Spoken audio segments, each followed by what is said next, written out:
Then, let the ritual begin.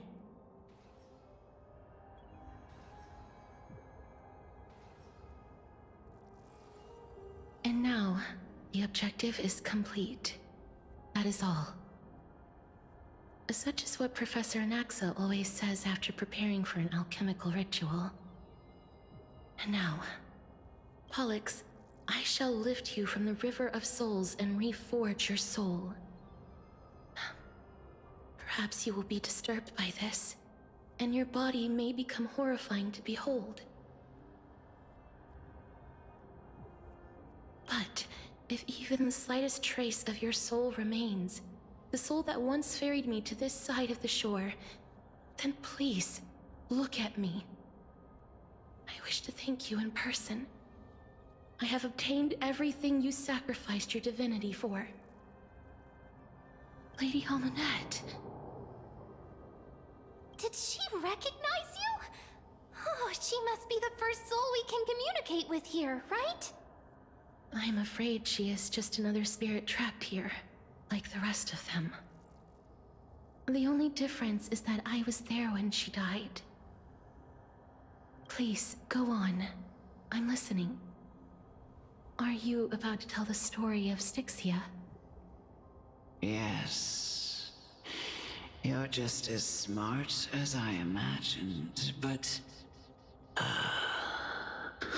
never mind. Now's not the time. There's no need to worry, Elder. Take a look around you. You're already at the resting place of the dead. The world of the dead? But how? I understand that you chose to remain silent about the story to protect Casterus, the girl who coexists with death.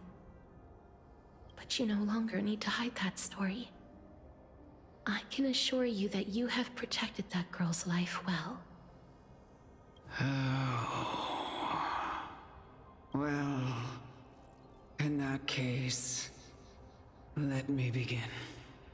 Styxia, the pearl of the ocean, plagued by unwarranted calamity and ravaged by death in the fairy tale.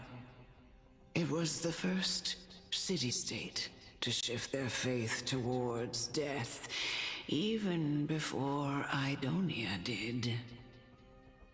From where you stand now, I suppose that's a bit hard to believe. Right? Indeed. I cannot imagine that those from the Era Chrysia, blessed with eternal life, could ever yearn for death. I have pondered the same question, child. But I am afraid there is no clear answer to it. Journeys and epics are only glorious and magnificent because all things eventually fade to dust. That's how someone once explained to me why death is necessary to the world. But I still can't take that as the final answer. Would a world without journeys and epics be worse off? I take it the one who spoke this line was a general, or perhaps a warrior. I, however, did find some inspiration in these words. Would you like to hear my thoughts, Casterus? Please enlighten me, Lady Almonette. Though I have already made up my mind on how to handle the authority and core flame of death, your words might truly guide me toward the path forward. You and I are neither warriors nor generals. Therefore, journeys and epics cannot truly resonate with us. But what if I reframe it like this? What if love is not a trait bestowed upon mortals by Nestia, but a blessing from death. Love. No one ever invented the word cherish in the era when life was eternal. For all the good things in the world could be revisited endlessly, and every bond formed carried no risk of being severed. The so-called Era Chrysia was an age devoid of both virtue and sin. People did not truly live. They simply existed, going through the motions without passion or purpose, then waiting for something to happen. Perhaps the people of Styxia chose to embrace death not out of fascination with its cruel and fearsome side, but instead became fixated and obsessed with the impulses and desires tied to a finite existence. Therefore, death is not a thing of fear and desperation, but... That's right, Casterus. It is the reason we shed tears when parting ways, and also the original spark that ignited the passion of mortals. If you truly intend to deprive the world of death, then be prepared to witness it return to a state of stagnation.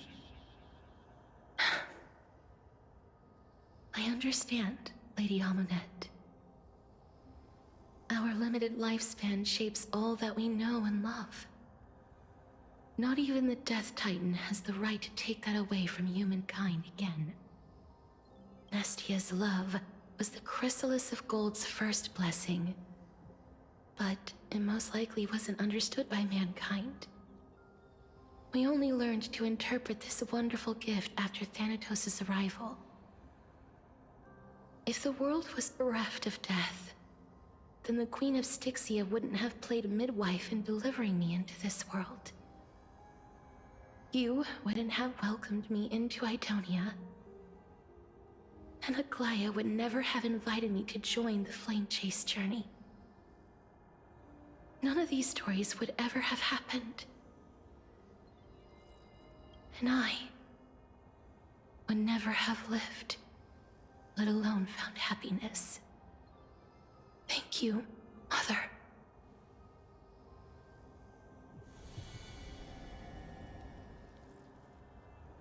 I will use all the love I've experienced in this long life to complete the final miracle. My teacher, Anaxagoras, grant me the wisdom of all things. I call upon thee, the stripped dead dragon's corpse.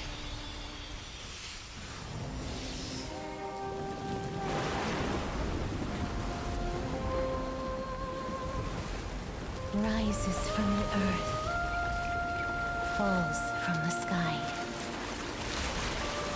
As above, so below. This is the greatest power of all powers. Unstoppable in this world.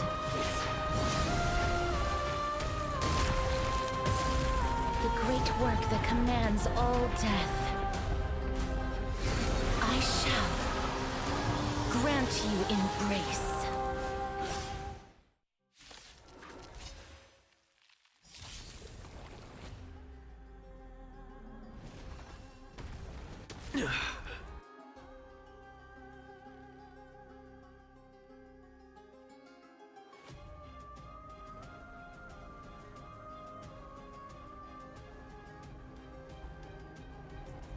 Enjoying yourself? Is the girl who once saved my life truly gone? Play your ace, huh? Or will you show yourself again, once we eradicate this hatred and regret?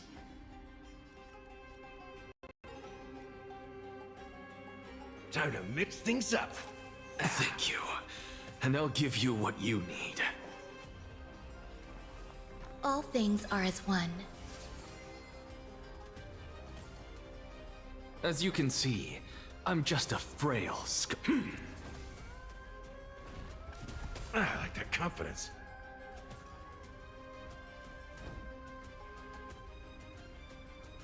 Life's like a good brew, my friends.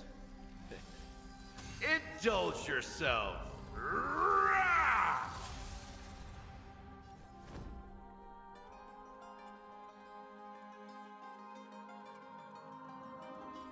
Defend the weak. You've arrived, huh? Step up, let's see ya. How's this taste? So this is the warmth of life.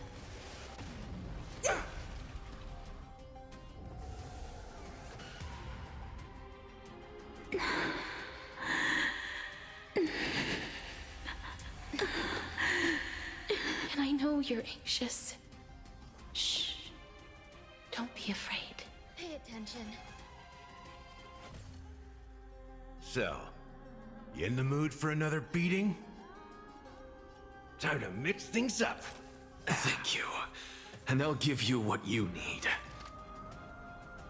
Look, with this divine power, I extract the world's purity to reforge all things!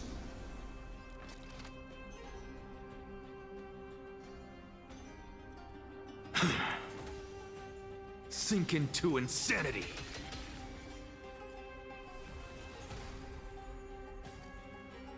I'm on guard.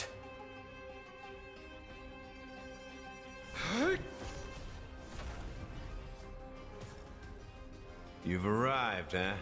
Step up, let's see ya. It ain't over yet.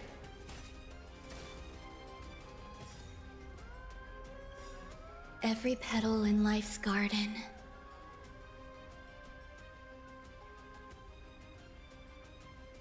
will be swept away by the wind of time. There's more to life than drawing breath. Eternal melody.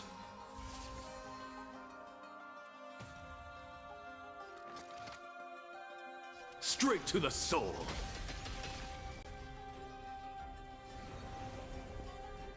There's no more need to weep in grief. Sink into I- insanity. Will grant you peace.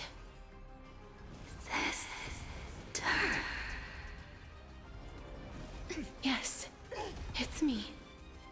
I'm back. Indestructible.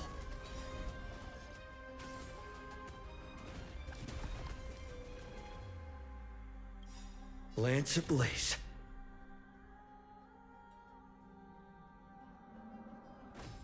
Flaming lance. Forward!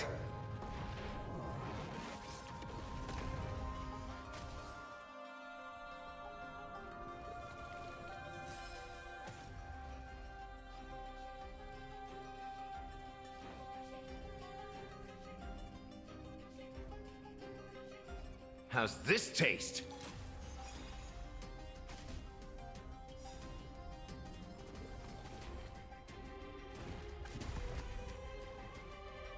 Life's like a good brew, full-bodied and my friends.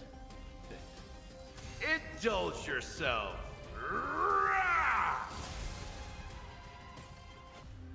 So, you in the mood for another beating?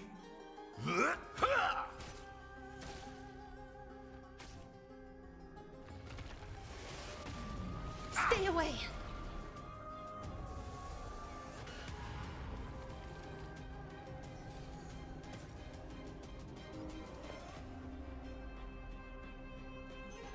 All things are as one.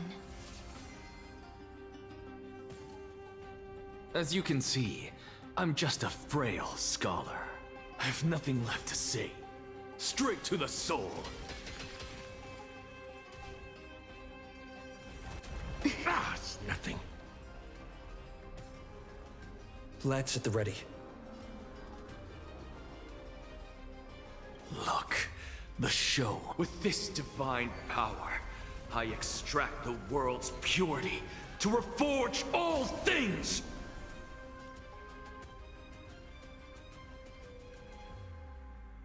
Fracture!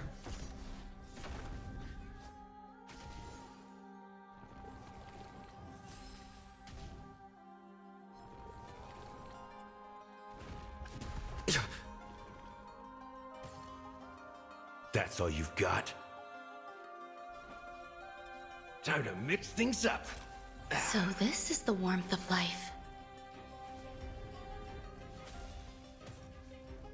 You hold some academic value. Pay attention.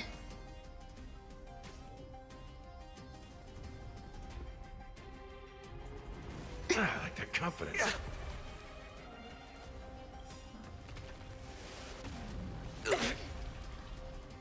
Every petal in life's garden will be swept away by the wind of time.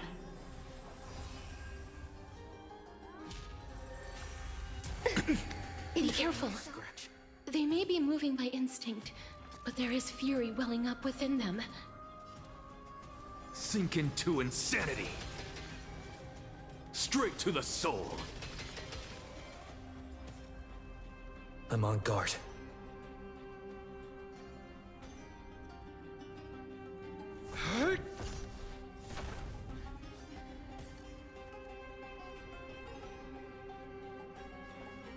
How's this taste?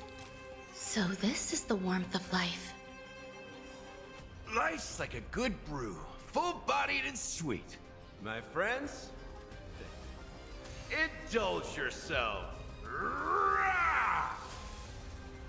There's more to life than drawing breath. You'll do. You've arrived, huh? Step up, let's see ya.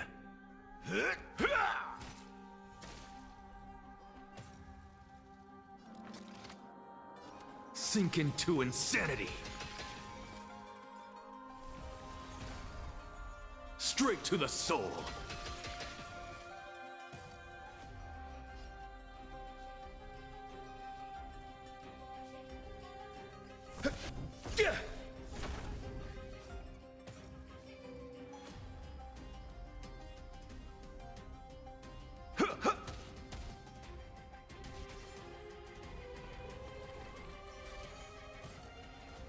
You hold some academic value, I suppose. Lance ablaze. Flaming lance. Forward!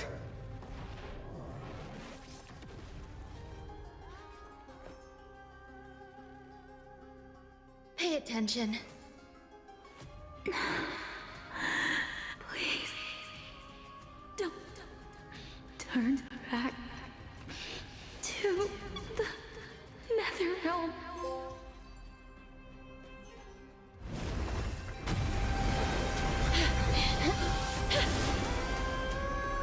Oh, death.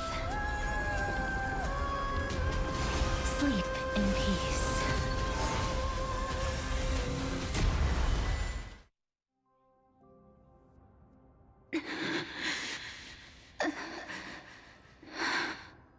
I'm sorry I have to wake you up from ancient death. And I know you're anxious. Shh. Don't be afraid.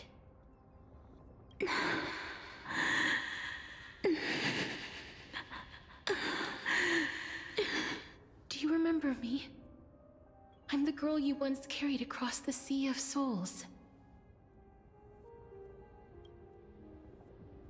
I'm sorry I wasn't able to remember you, but with the help of many people, I was finally able to pick up these broken fragments of my past.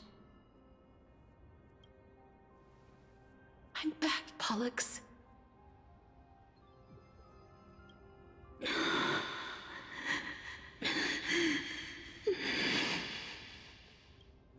know this might not be what you wanted.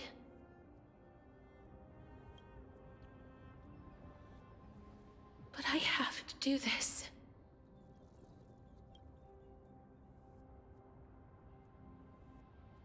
So please, carry me across the Sea of Souls again and return me to the Netherrealm, just like you did in the past. Please take me to where the core flame of death rests.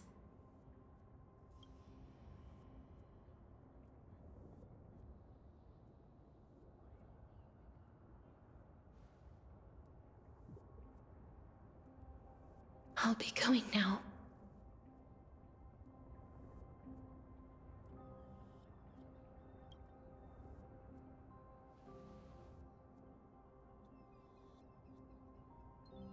They may look scary, but as long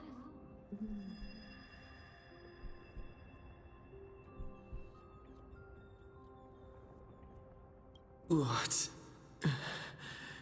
happening?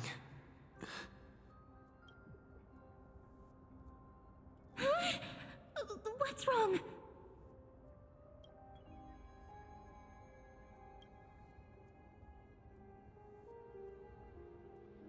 Are you... What's wrong with him?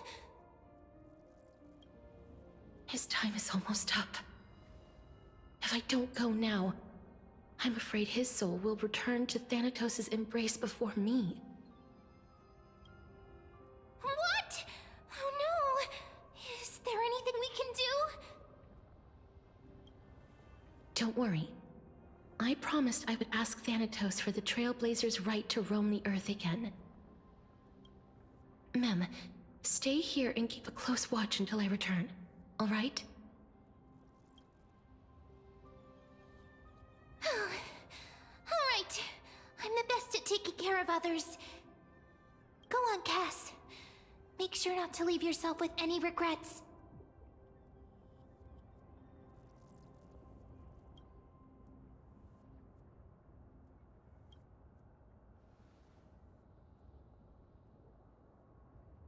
It's a deal then.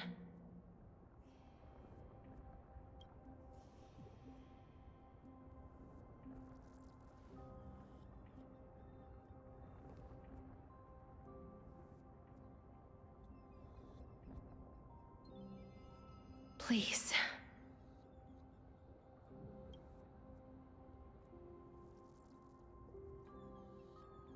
Wait for me.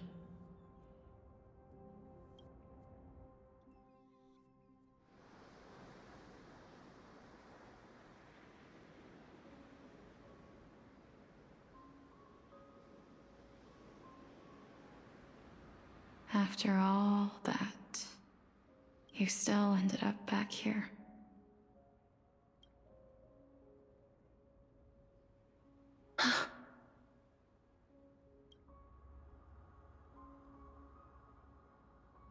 So the legends were true. The Netherrealm really is a sea of flowers. Yes.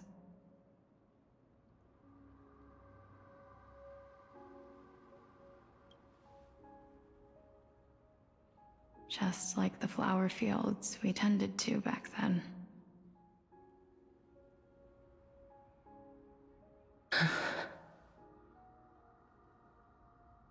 Is that you, Blixia?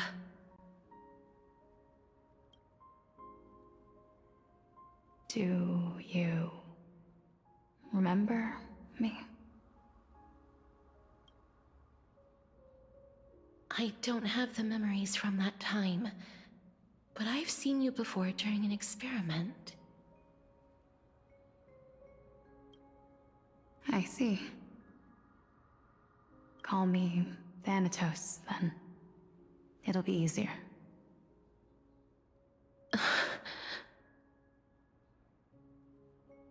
However, since you recognize the name, you must already know everything about Thanatos, right?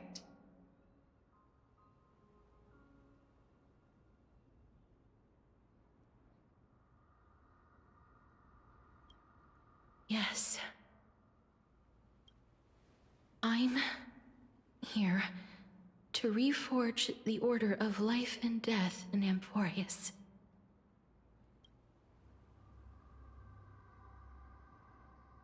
You know, my sister was a sympathetic, but rather sensitive person. Whenever she didn't want to say what was on her mind, she would avoid eye contact and look off into the distance. Just like what you are doing now.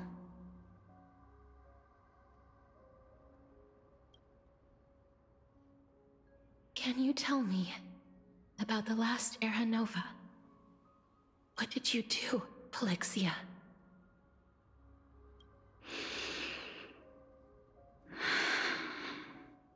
Where should I begin?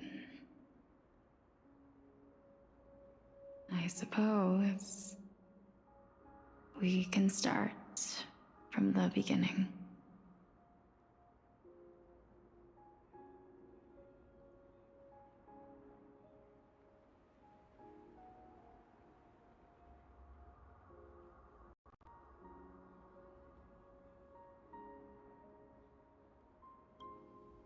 A long, long time ago, there were a pair of like-minded twins.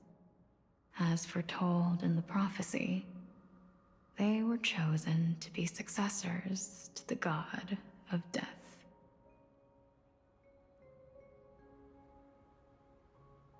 But fate was cruel.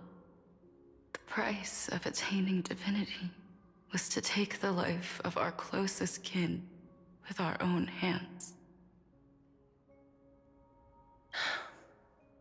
That trial was indeed recorded in that memory. Then you should already know that my sister voluntarily gave up her own life, so that I could ascend as the demigod of death. But I couldn't accept that. Why did we have to kill each other for a future she'd never see herself? That's not fair. So, while weaving the laws of the new world, I shattered the forbidden bottom line for life and death.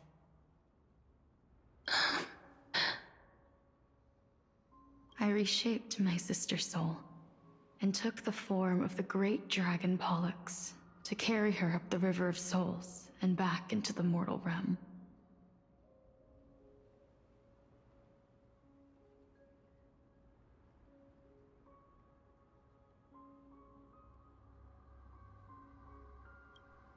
But our fates were already decided, and manifested in unexpected ways in response to my futile actions.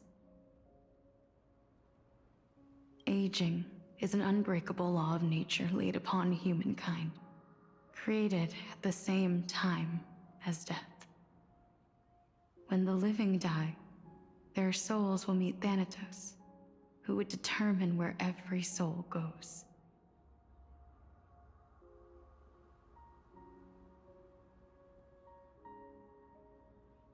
If the Reaper raises their left hand, the soul is granted death and allowed to enter the Netherrealm to await reincarnation. If they raise their right hand, the soul is rejected by the Netherrealm and returned to the mortal realm to continue walking the earth.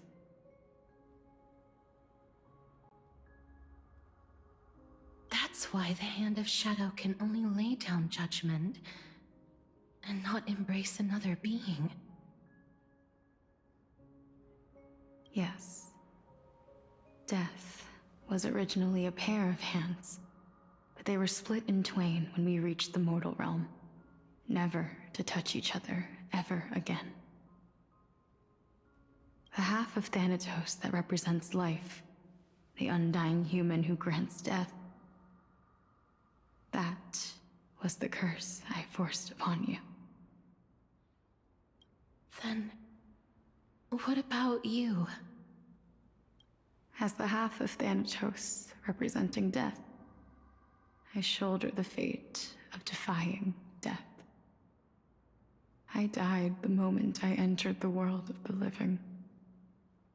From then on, my Titan also no longer existed in this world. The cycle of life and death stopped.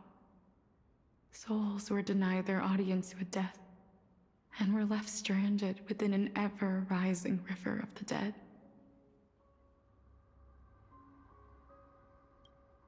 What irony.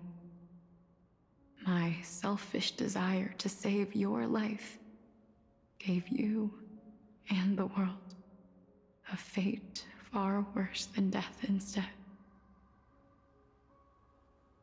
Then, what was left of my reason was left behind in the Netherrealm, where I've been taking care of these flowers day after day, until there is now a sea of them, all while mulling over the subject of life, death, parting, and enduring an endless loneliness.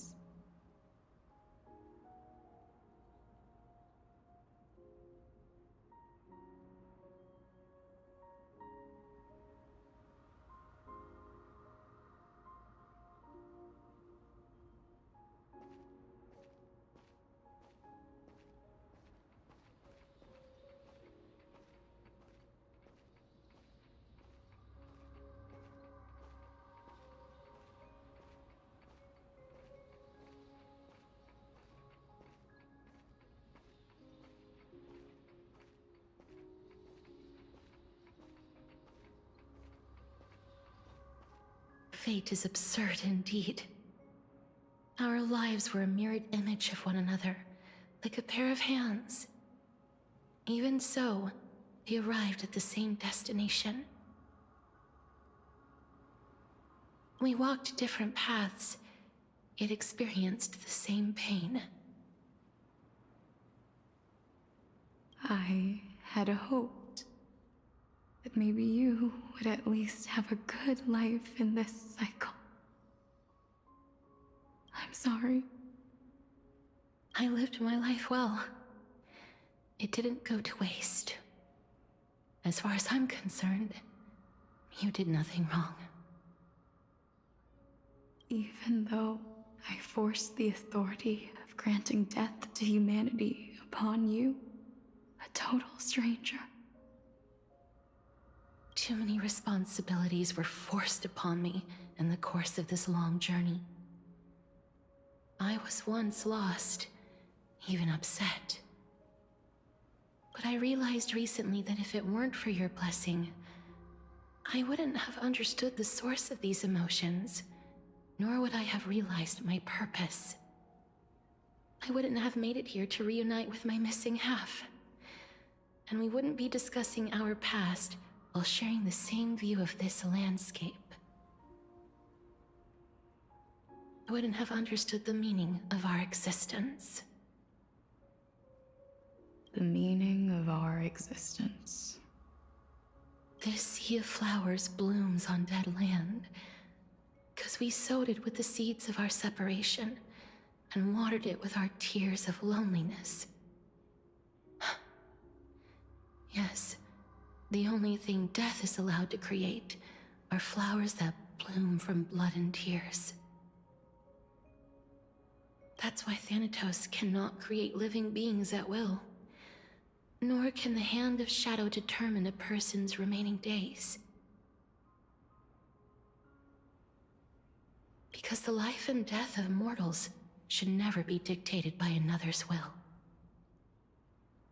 Are you saying there's no point in Thanatos' existence? No.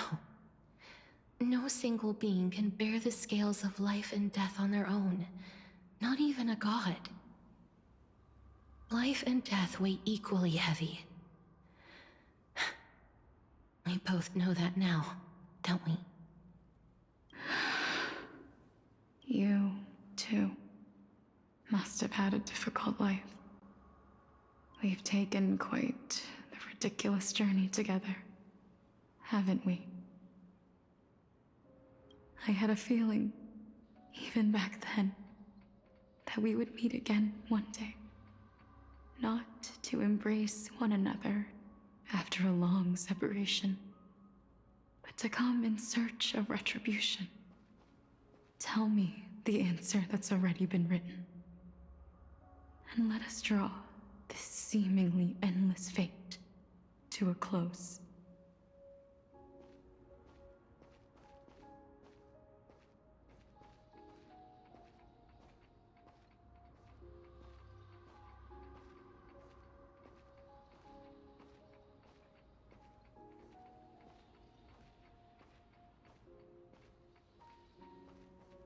It's been far too long.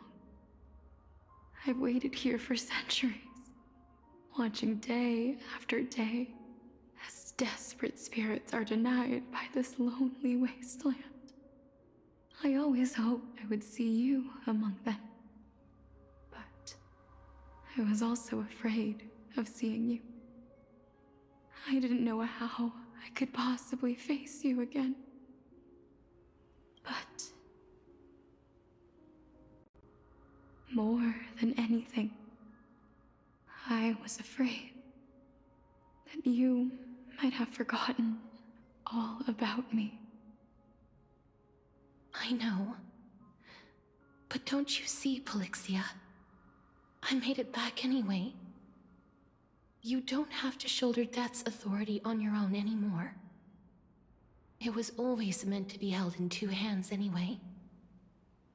So, let's give our core flame to him, and have him take it back to the mortal realm. Give humanity back their cycle of life and death. Our responsibility as Thanatos was never about picking out favorite souls. We were only meant to watch over life. Let's tend the field together, and create a warm sea of flowers for all the souls to come. What do you think, Polixia? Yes, just one last step. You shall wither, and through that, the dead will sprout again from the remains, and be reborn with the dead flame. As foretold by the prophecy, Thanatos' authority is only destined for only one person to wield. As the Chrysos heir of death, as their demigod, as a titan, our fated moment has arrived once again. Just like before. Yes, just like before. But unlike that time, the ones undergoing the trial this time are prepared. You've made up your mind? Yes, as dictated by fate. But I won't be afraid, as long as you're here with me. Complete your trial in this life.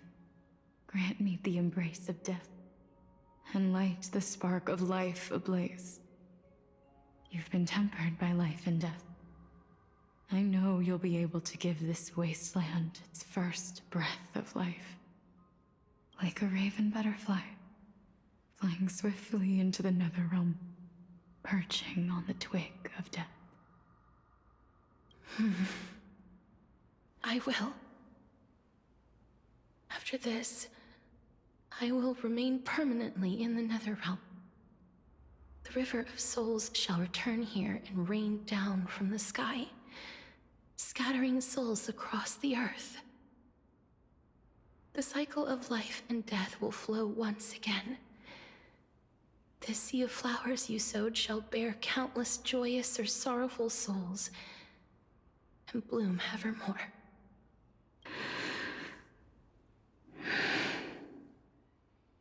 Thank you. Just one last thing. Can you grant me one wish? Of course. What is it? Please, don't forget me. I promise you. When we meet in the next world, even if I have endured another reincarnation, you Even if we do not know each other's names, I will still hold you tightly in my arms. Just like what I did when we were born. Casterus. Casterus. You're as beautiful as a fleeting butterfly.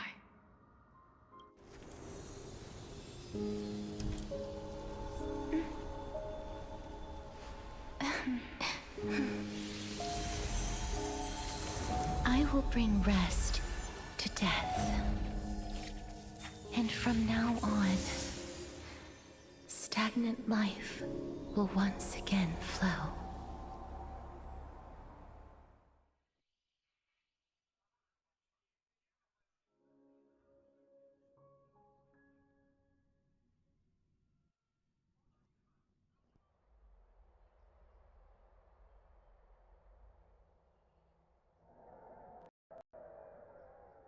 Time flies.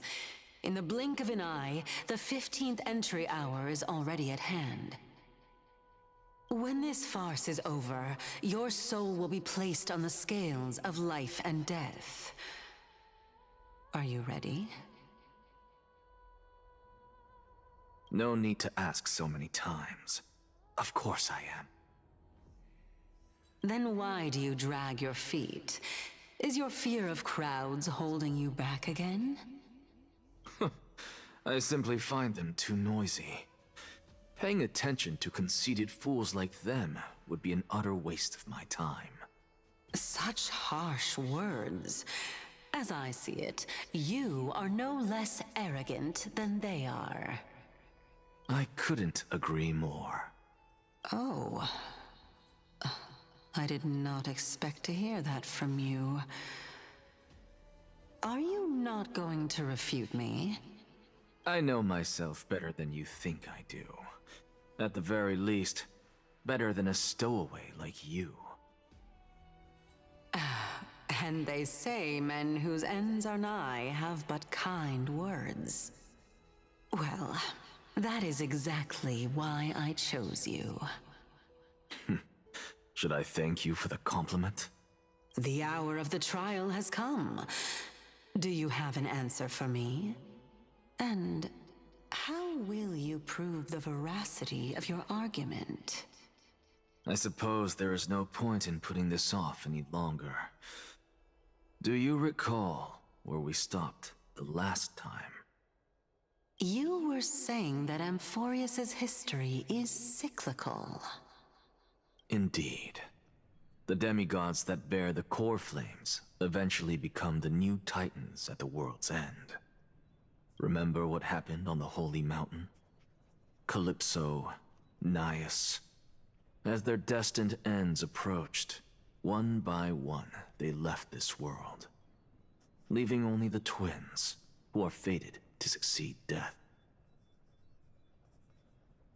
Unfortunately, while their journey is consistent with ours, you and Calypso, as well as Nicator and Naias, act as supporting evidence.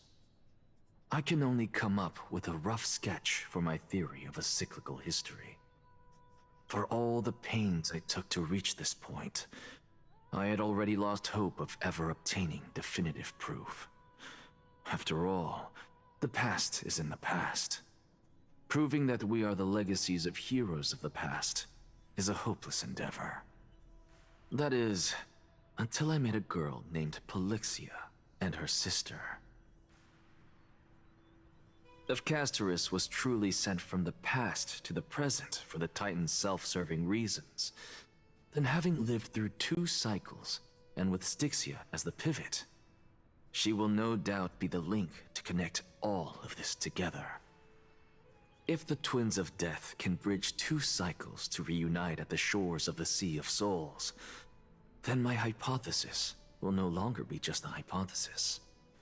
And you too will get the answer to your question. Well, that is all well and good, but how can you be so sure? If there is even the slightest error in your hypothesis, the girl will be shattered. It matters not. The most important quality a scholar must possess is foolhardiness. If you are overly cautious, then you'll never have the gumption to make the first step, and change will never come.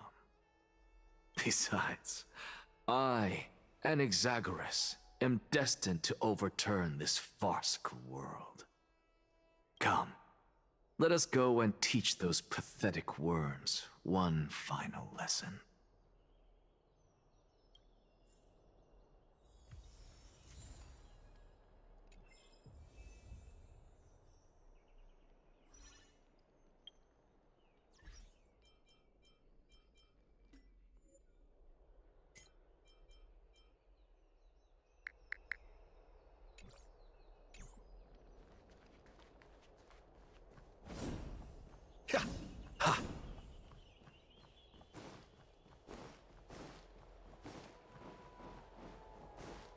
Fine. So they are leaving the final debate to him. Let those Chrysos heirs who started this terrible war hear you. Let them hear the voices of the people!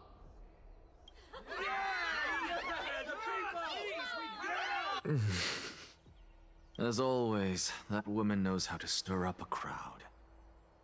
Professor Anaxa, I thought you'd pass on this. Everyone must cast their vote, or this assembly would serve no purpose. Prof, do you truly think it's wise to entrust the fate of the world to an assembly like this? Akama has stood strong under this system for 1,000 years. It stands to reason that there is purpose in its existence. But that is not what you're asking, is it?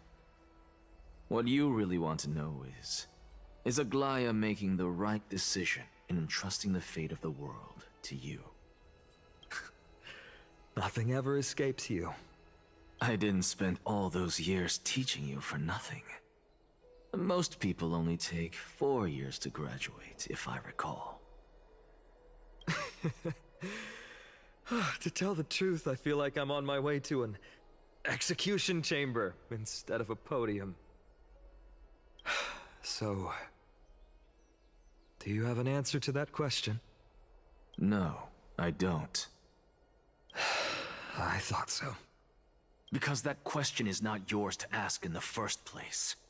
Is Aglaya entrusting the world to you the right decision? Don't make me laugh. That is a question that woman must answer herself. Why are you fretting about this on her behalf? Or have you been seeing yourself as her pawn all this time? Listen up. I'll say this only once. Flip your perspective around and ask yourself this instead. What should I do to ensure that the world doesn't stray from the correct path? That is what you should be thinking about. You still have time, so give it some thought. Oh, and don't bother telling me the answer. Tell it to those begging for salvation from the gods. Got it. Thank you, Professor Anaxa. That's Anaxagoras to you. Who will you be voting for? That'll depend on how well you perform. May Circe safeguard your thoughts.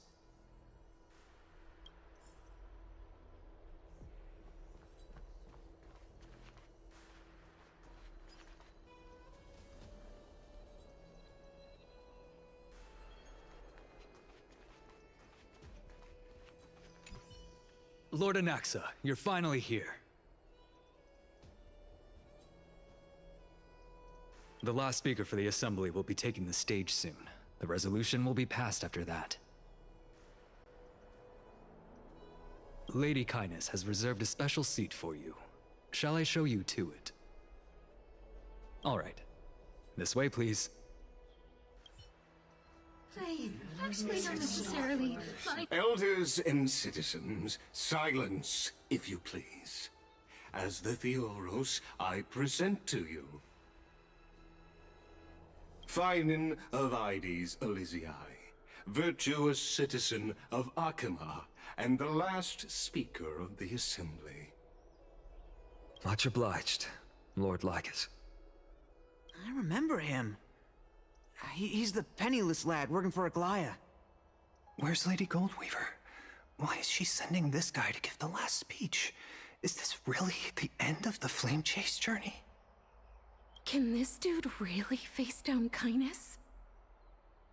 I actually don't necessarily mind things remaining the way they are. By Kefali above, dear citizens of Akima, as you look upon me, so too do I see you. I see your fear and misgivings, your apprehension about the discord between the Chrysos heirs and the Council of Elders, and your uneasiness about the future of the Holy City. Yet, before you contemplate something as grand as the fate of the world, I ask that you look closer. Look beyond the horizon illuminated by Kefali, at the crisis threatening to overwhelm us. What? Ides Elysiae, my beloved hometown, is a village forgotten by time. It is a place with the most invigorating breeze and wheat fields that spread all the way to the sea. I once thought that there I would enjoy a lifetime of peace and quiet with my friends and family. How I wish I could invite all of you to that paradise, far from the noise and chatter of the world. Alas, I can't, because she and all that she nurtured, all that I loved, they have long been devoured by the Black Tide. My beloved home is no more.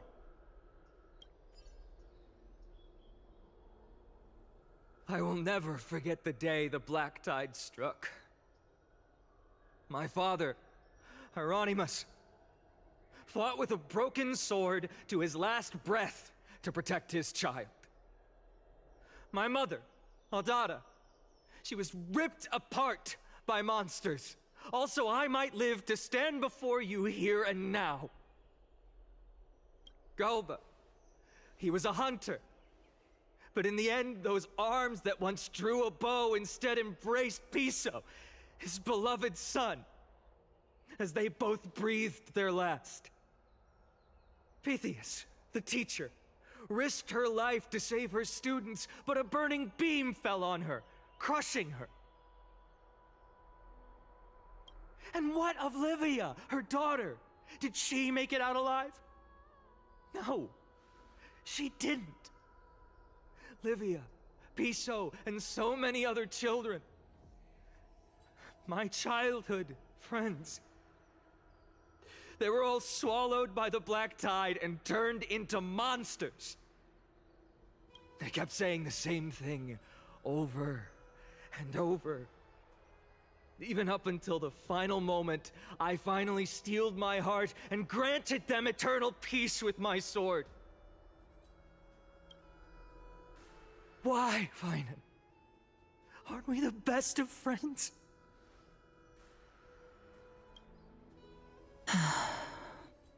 That is the Black Tide. A looming threat that can bring Akima to its knees any time.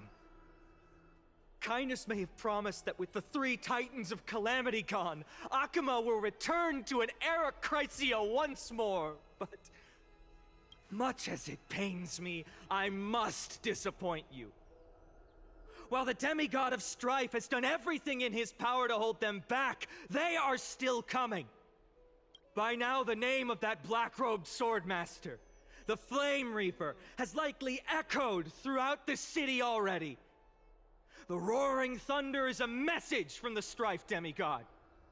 The Flame Reaper has risen from death, and they hunger for the core flames of the gods.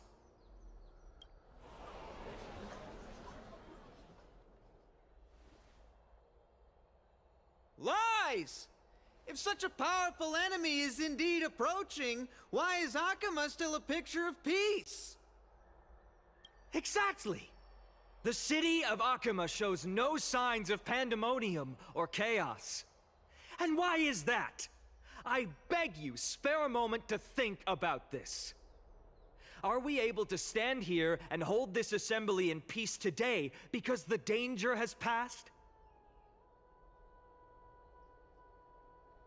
No! This peace we enjoy is no gift of fate. We are able to stand here today only because the Chrysos heirs have stepped up and shielded Akuma from calamity. With her golden threads, Aglaya has preserved and continues to preserve these idyllic days that all of you hold dear. The Council of Elders claims that Aglaya will one day forsake the people because her divinity is eroding her body and soul. But ask yourselves this. Rather than offering her aid and support, why do they choose to watch and push Akuma away from the Flame Chase journey? The answer that no one can bring themselves to speak of. A truth stained in blood and buried in greed, fear, and vanity. Allow me to lay it bare before you. It is because the Council of Elders, which bears Akuma's history and honor, along with this citizens' assembly we once took so much pride in, are now infested with vermin.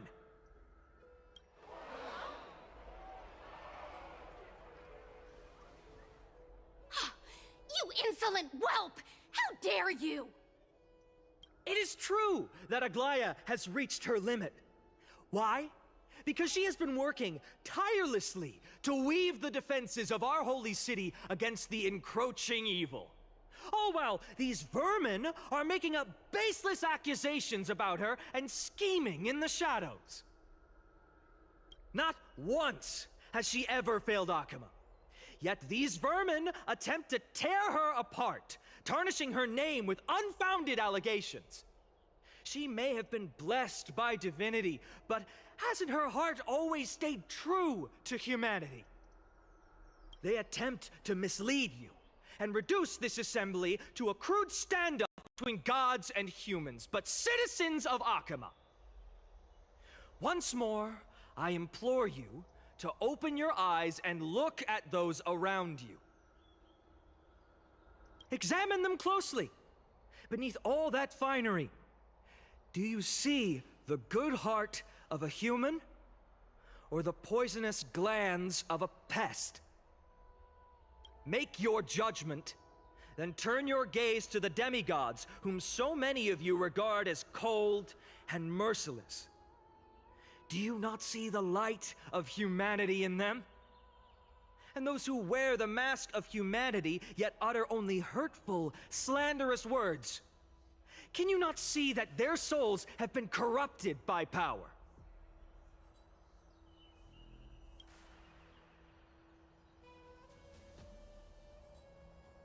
Yet, no matter what your answer is, and no matter who your vote goes to, rest assured that you have nothing to fear. For Aglaya, Trebios, and I will remain your faithful guardians and pledge our lives to upholding your decision. And this vow will stay true until the end of our days, where it will be passed on to future Flame Chasers.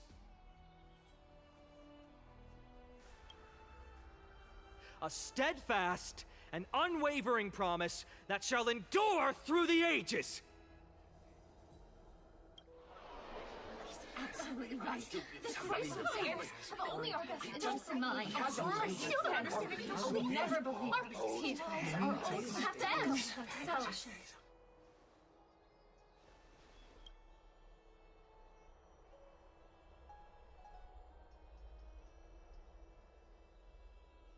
At the present time, on the scales of Talentum, those who call for the continuation of the Flame Chase journey, and those who demand its suspension.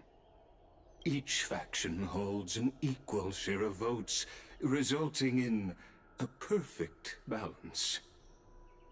As expected. This is the moment when the Flame Chase journey is the closest to its end. And now, it's your turn to vote, Lord Anaxagoras. Is there anyone else who hasn't voted? No, you're the last. Cast your vote with care, for your decision will break this impasse. I have long since made a decision. Very well. May you bring much needed change to this farcical world.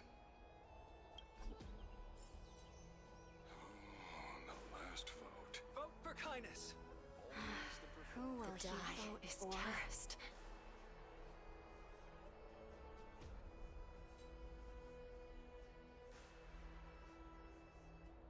Vote for Kindness! The last vote. The die is cast. Who will he vote for?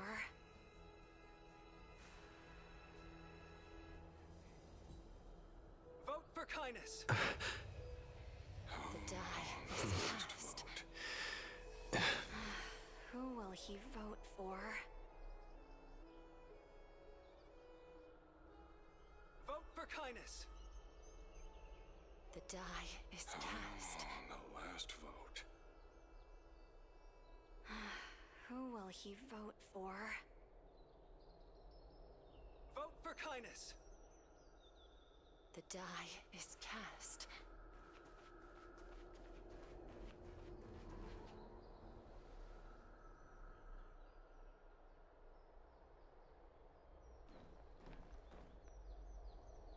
You've done well, Finan. Given the circumstances, delivering a rousing speech to stir up emotions was a prudent move.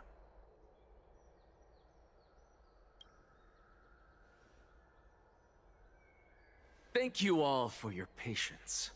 On behalf of the 7 sages of the Grove of Epiphany and the scholars of Amphorius, I, Anaxagoras, am ready to cast my vote.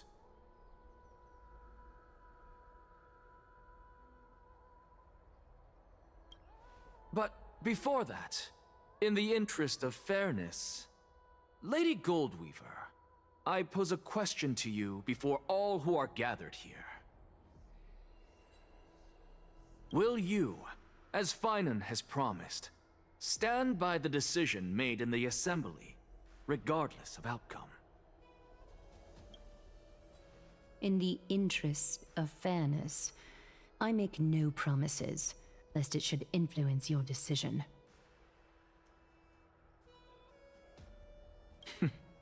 Very well. I thank you for your honesty.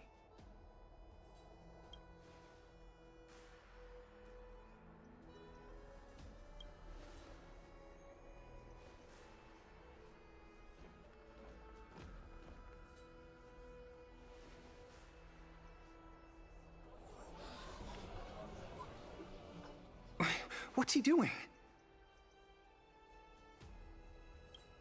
The stakes are high. Let's be patient.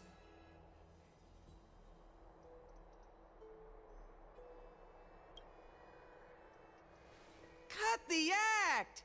Who do you think you are wasting our time like this? Lord Anaxa, please do not forget that I...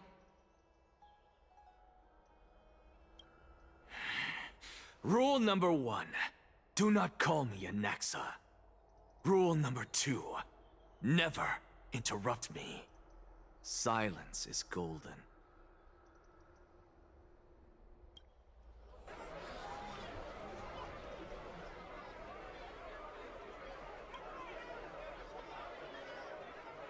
Just vote already. What are you waiting for?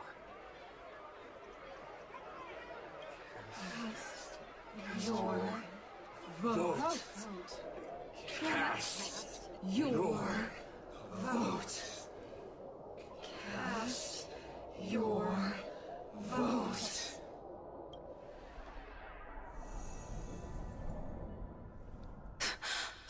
cannot help but wonder, is every hardship in the world something you will exploit and use to your advantage? How else am I supposed to make use of this situation where my body and soul are separated? Oh, Xerxes. Or should I say Calypso? Accompany me on this final journey. Let us journey to the Netherrealm and see how she will substantiate the answer to your question and validate my decision. We need only to follow the sound of the tides.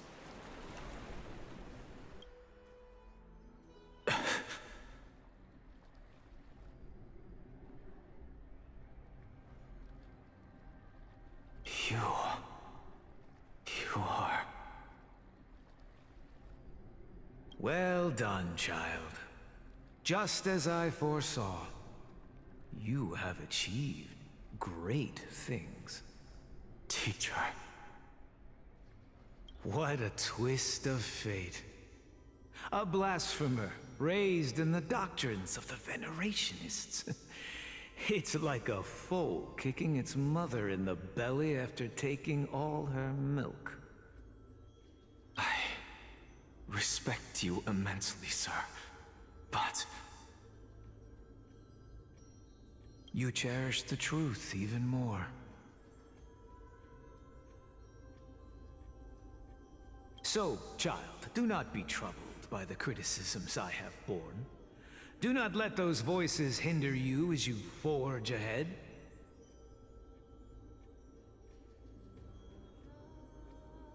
As the Sage of the Venerationists, I am duty-bound to oppose you. But, as your friend and mentor, Anaxagoras, I say,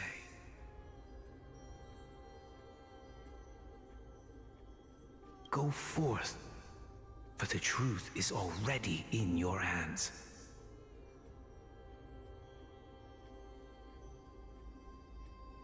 I will keep that in mind. Go now, child. Your lonely pursuit is about to welcome a new chapter. And when you reach the end of this journey, may we meet again with the truth before us. You have my word, sir. May Xerxes safeguard your thoughts. May Xerxes safeguard your thoughts. You are right, Empedocles. My lonely pursuit is about to welcome a new chapter. I must be on my way now. May we meet again with the truth before us, Empedocles. What are you waiting for? Just cast your vote. Silence! Silence, everyone! Behold, Xerxes, here at the center of the world, I shall write the final step of my proof. For this place is but one step away from the truth.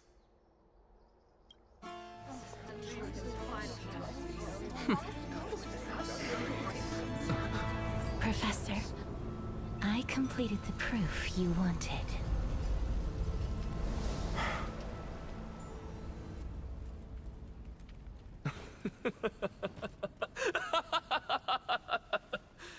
Thank you, Castorus. The answer is plain as day. My vote goes to the Flame Chase journey and nothing else!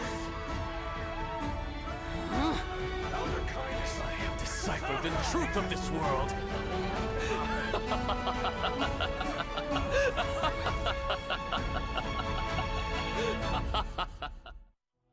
With the balance shattered, the result is clear.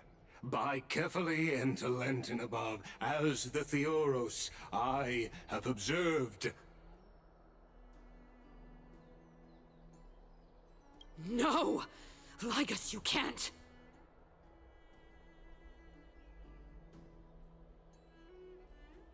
Onyxa, what have you done?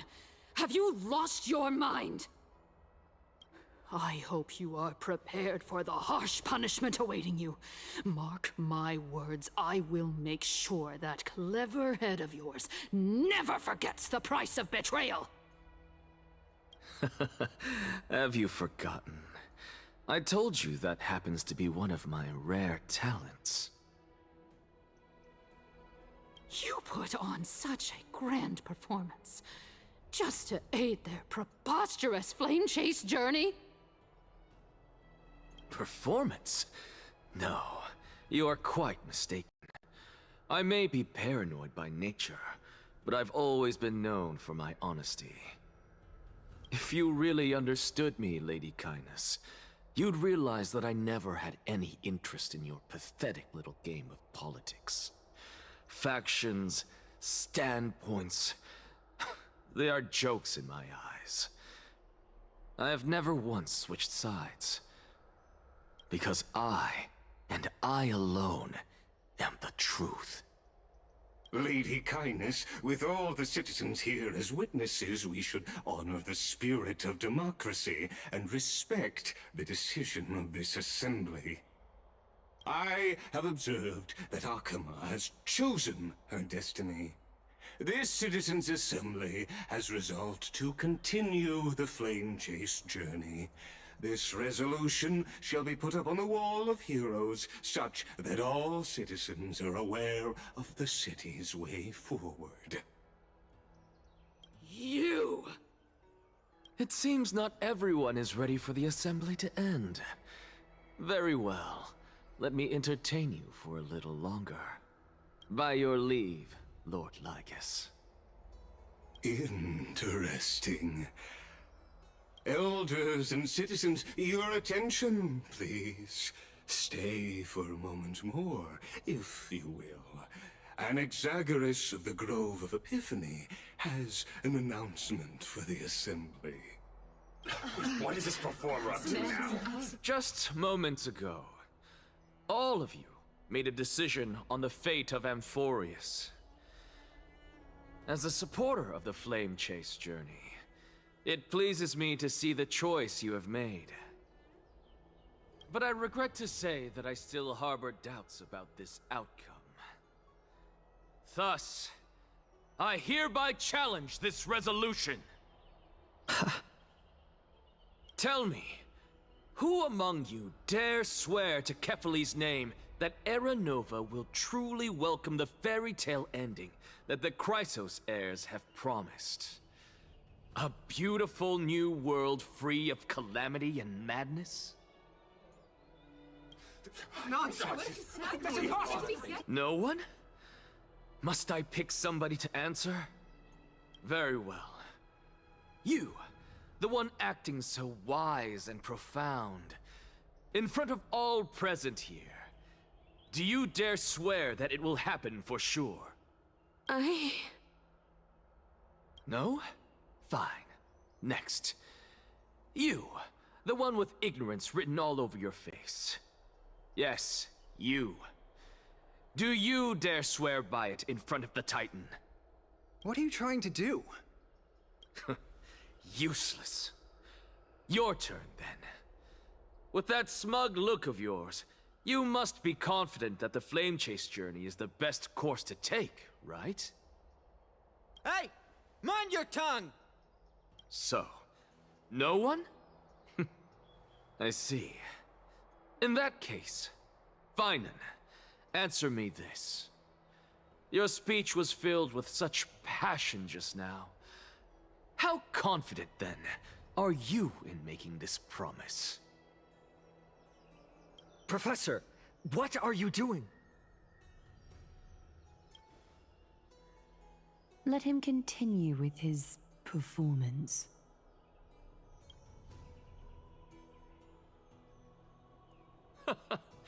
Will you look at that? Even Finan and Aglaya lack the courage to make such a promise. And what's even more absurd is that no one but I can promise you this new world. And yet, the Assembly passed the resolution anyway. But you needn't worry, because I knew better than to trust you good-for-nothings. That is precisely why I am here today. To give you one final lecture. Now listen up and listen well. I, Anaxagoras of the Grove of Epiphany, hereby declare everything that the Flame Chase journey promises is true! Finan of Ides Elysiae, the prophesied demigod who shall succeed Kefali, will reforge each and every one of us in the new world with his complete, intact memories. What? The core flame-bearing titans were the Chrysos heirs of yesterday, and the Chrysos heirs who carry the core flames today will become the titans of tomorrow. All of our souls shall endure for eternity in the miracle of the World-Bearer. And all under Kefali's protection shall step into that new world.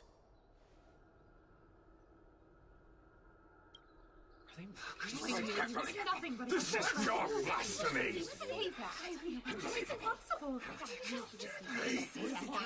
What? Are you saying that we must bow down to you and worship you, even in our next lives? Enough, you blasphemous imbecile! How dare you try to deceive us with all these lies and falsehoods? How can you prove? I told you, don't interrupt me. But since you've asked, I shall be kind and indulge you. My statements are based on my experiments on the divine body of Kefali themselves. You heard me correctly, everyone. With the tacit approval of Kindness and the Council of Elders, I fused my soul with a god through alchemy and learned the truth behind Era Nova. What is he talking about? Isn't that pure blasphemy? I, the vile, wretched blasphemer, deserve nothing less than death for my sins. And the Council of Elders, which granted me consent and aided in committing this atrocity, should face punishment alongside me. By the gods, even Kindness has betrayed Akuma. The Kefali's above. We're Kefali above.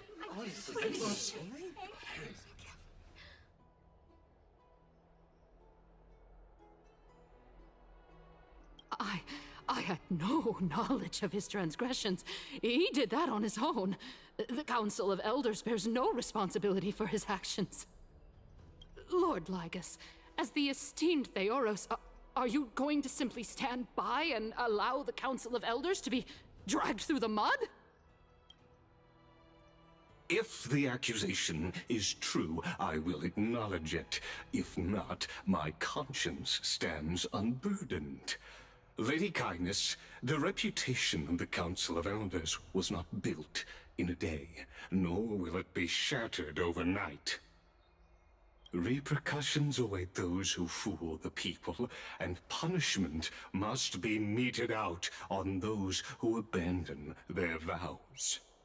We should respect this beautiful city and her people.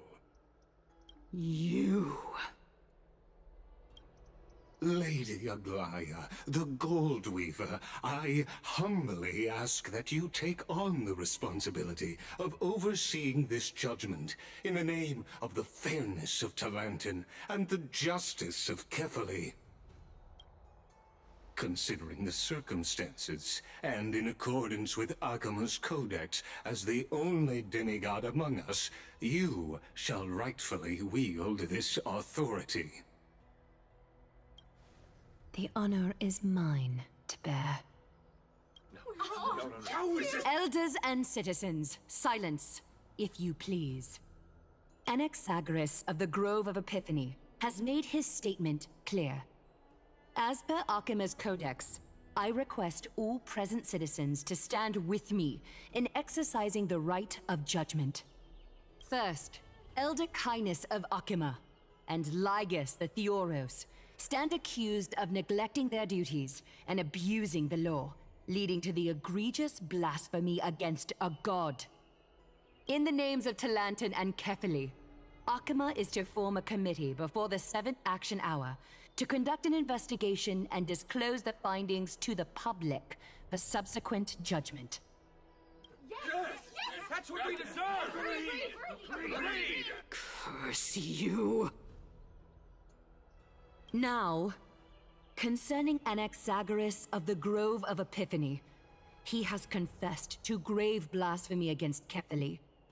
In the names of Talantin and Kefili, the accused must be allowed to hear the people's voice prior to the execution, for a chance at a reduced sentence and possible pardon.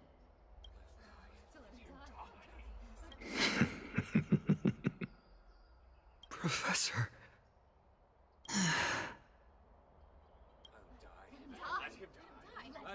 Let him die! Let him die! Let him die! Let him die! Let him die!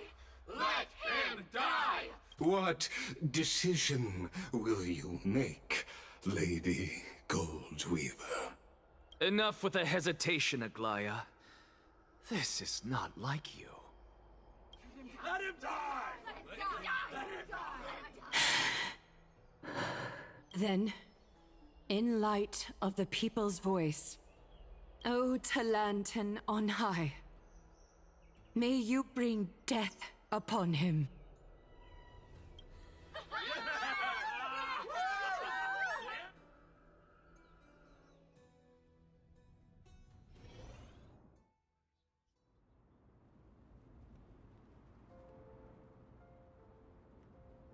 A sea of flowers? What is this place?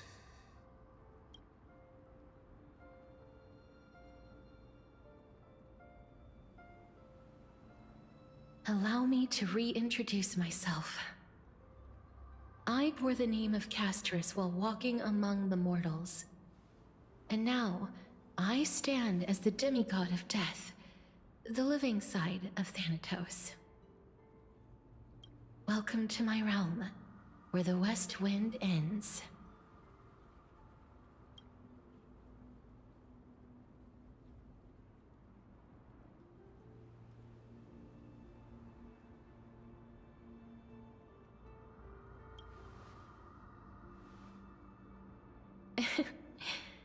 Every departed soul who has arrived here has expressed the same.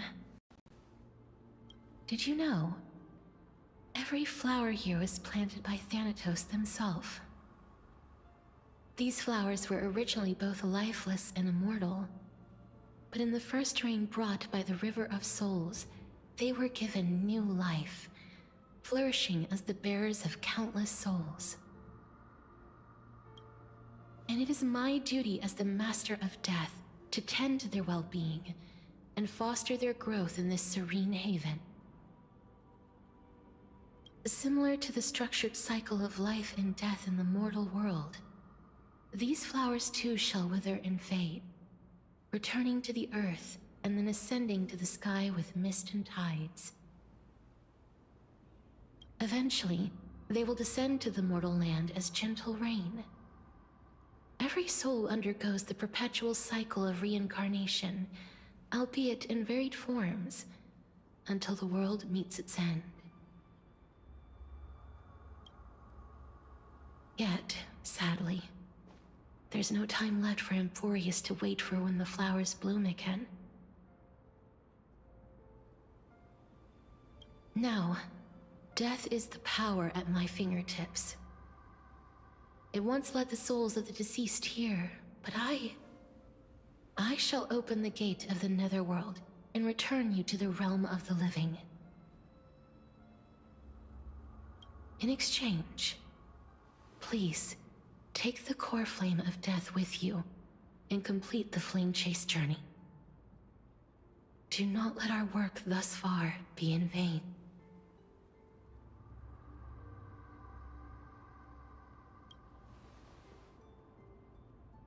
Thank you.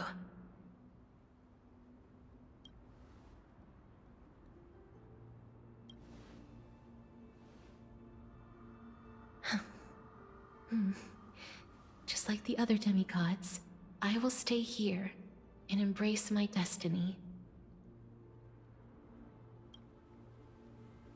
That being said, it is not easy to guide a lost soul back to the mortal realm. The whispers of death are sweet and alluring. If your determination wavers, you will succumb and be forever ensnared by the Netherworld's grasp. Please consider this a one-time exception. I will do everything in my power for the Flame Chase journey. And for your life, the only life I can save.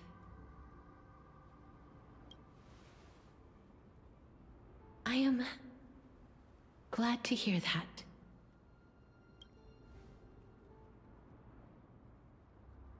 Over here!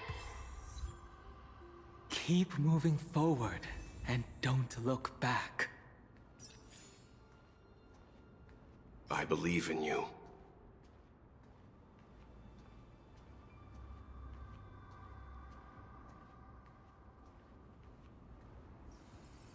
Death is such a sweet joy.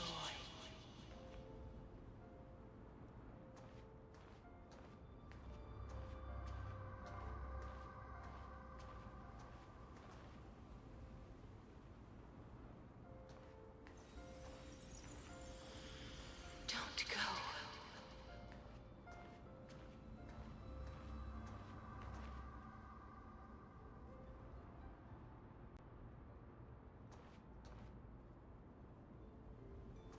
Lift your chin up high and step forward with us to war tomorrow!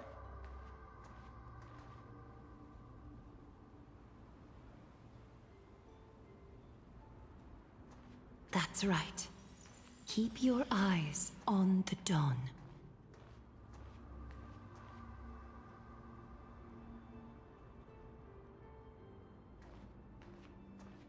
Onward. Show me your courage.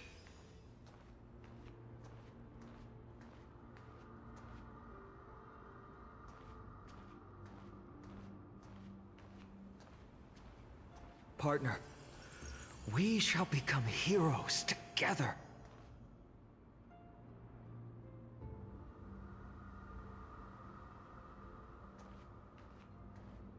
Almost there.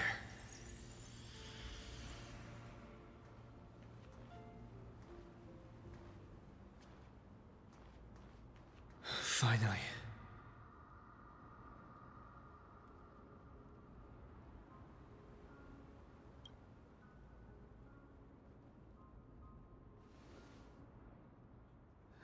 Thank you, Castris.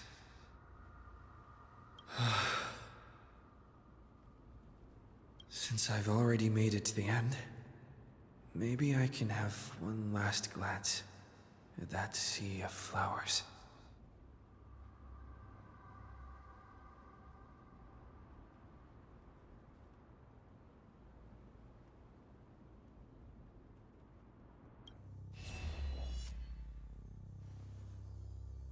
Fear not, as a touch of red will be awaiting you at the end of the path.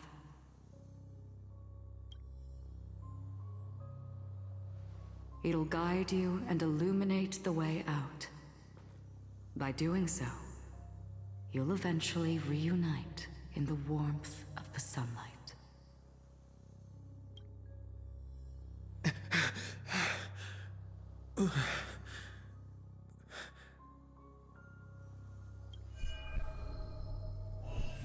What's this? What in the world are these shadows and voices? All of this is proof that you once lived.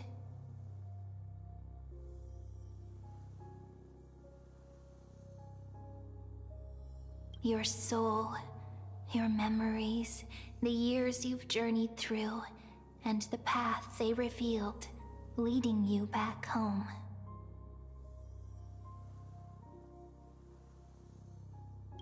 So, continue onward. Do not stop moving forward, and do not let her sacrifice and the support of all who have stood by you be in vain. Over here, friend!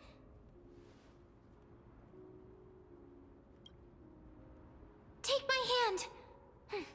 Let's go home.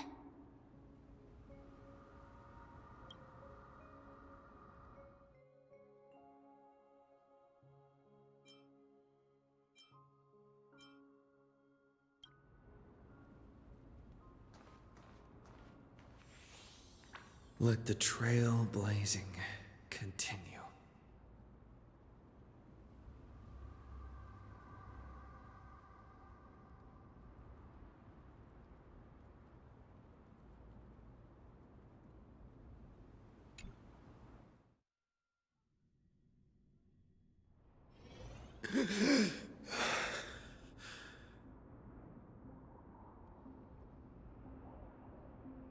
I'm back. At last. I knew you could do it. Your soul is still perfectly whole. As if some kind of force is trying its best to keep it together. Is it Orynyx's final blessing? Or is it a miracle of your own?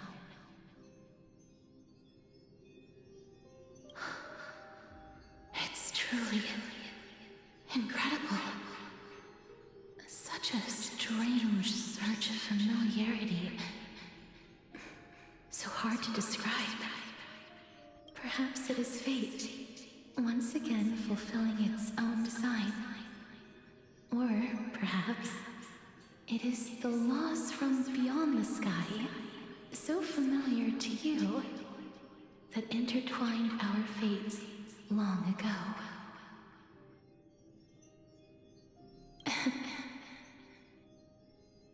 It seems that this is the riddle which cannot be solved anytime soon. The sensation of becoming a demigod is truly wondrous. It's as if the river of souls is winding its way through the depths of my spirit, transforming with each breath into a fine rain that nourishes the world. Do you recall that prophecy? At the end of the sea of flowers, the souls of the living shall warm thy fingertips, and after an embrace, there shall be eternal separation. I promised you that I would do everything in my power to give it another meaning. Now, as I stand as a demigod and destiny draws to a close, I can finally end it in a way that is as beautiful as it deserves. The wish I once sought, but could never grasp, is now within reach. In this brand new world, every blooming life will lift its arms in celebration and recount the profound meaning of this very instant. Every touch, every embrace we share will never again be an ice-cold loss. They will radiate with an intense warmth, sowing love far and wide throughout the land.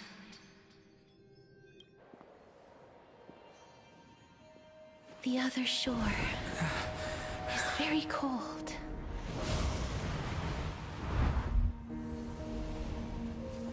May I borrow your warmth one last time?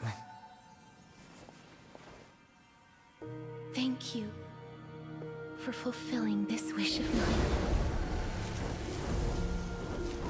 The place I'll be going to is what humans call the Land of Sorrows.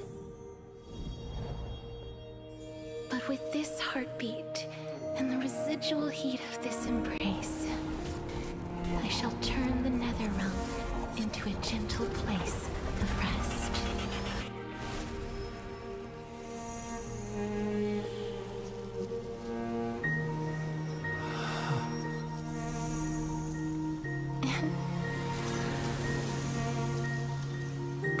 embrace may be brief, but it's the proof that I once lived. Farewell, then. May we reunite in the new world.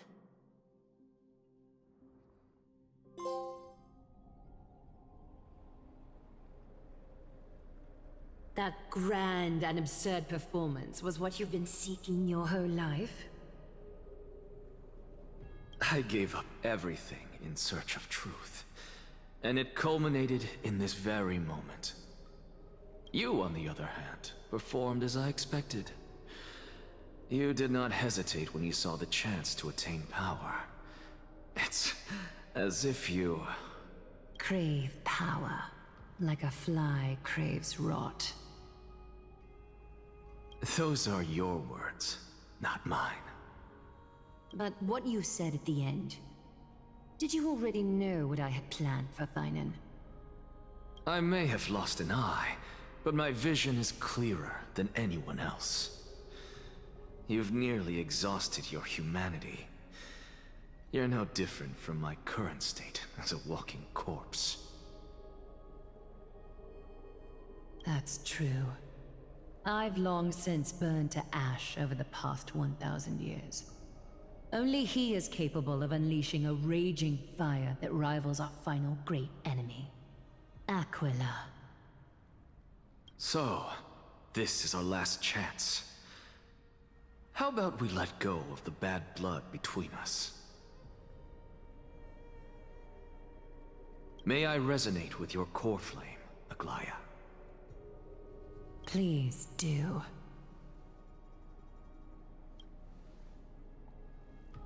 That's impossible. To persist with your soul thin to such an extent. You're insane. Just as you fight to lug your corpse onward to complete your unfinished goals, I have my own reasons for doing this. Until Thynan grows into his position as the prophesied leader, I must continue to lead everyone on the flame chase journey. I must keep inching forward, even if only as an empty shell. I've long predicted this was the case, but I didn't think you'd already lost so much.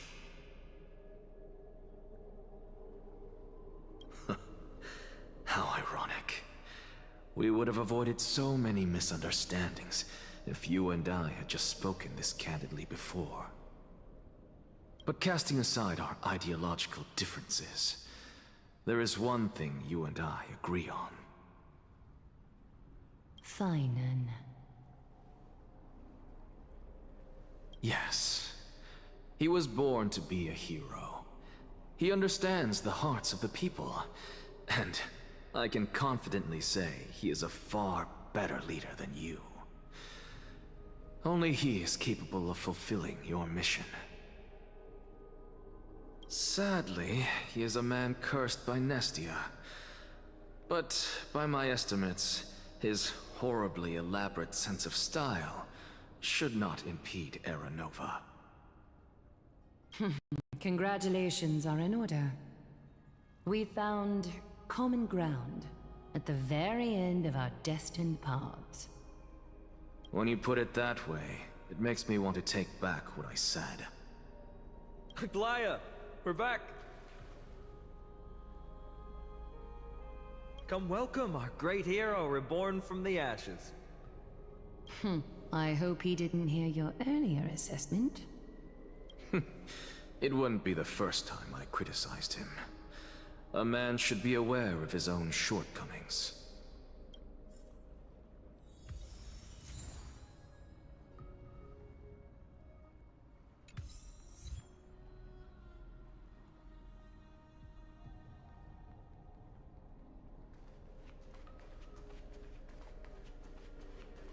I'm gladdened. But I don't see Castris among your number. It looks like she not only helped me prove my theory, but helped you fulfill your mission as well.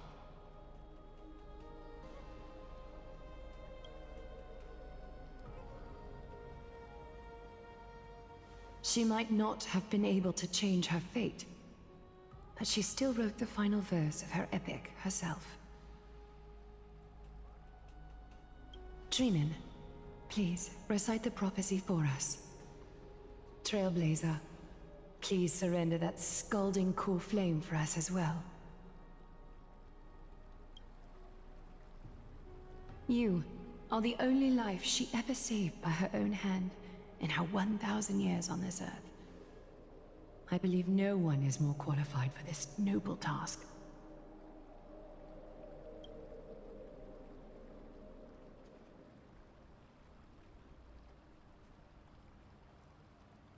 O gods who have returned, and gods who are still watching, today we bring you a soul laid bare.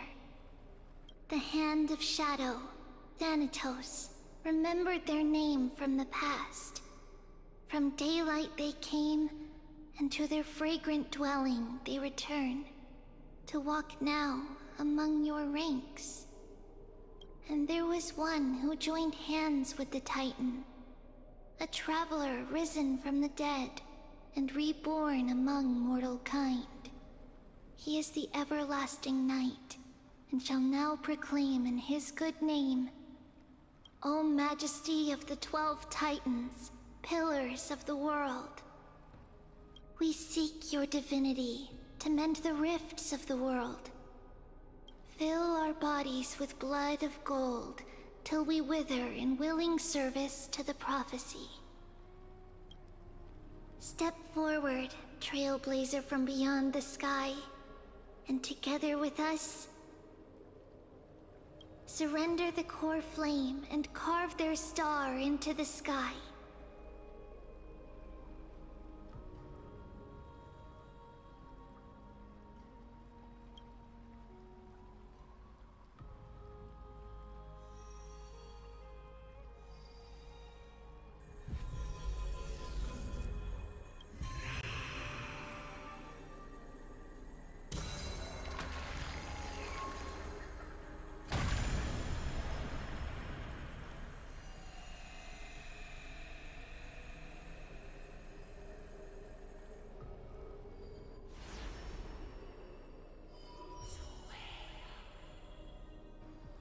A constellation for death. For life and death, to be more precise.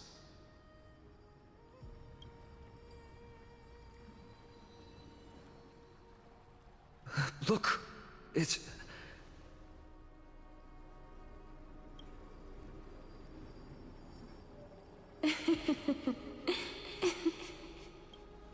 Is that Castorus?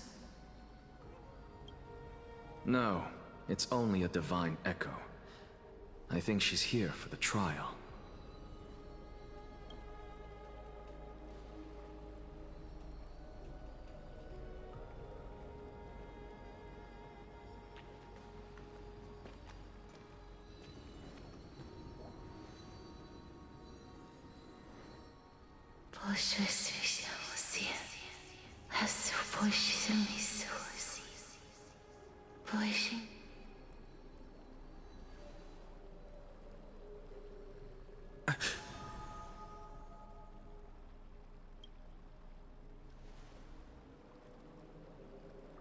What did she say? That's the language of the Titans. Castorus... No. The Titan... They said... I have illuminated the cold shadow of death. Onwards. For your path to the future is bright and its flame eternal.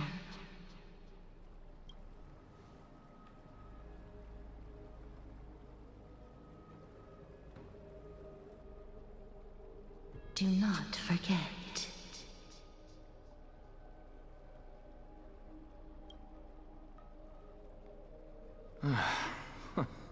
She made quite a scene. I suppose it's my turn now. I won't stop you. Professor, you... What's with that look? You were present.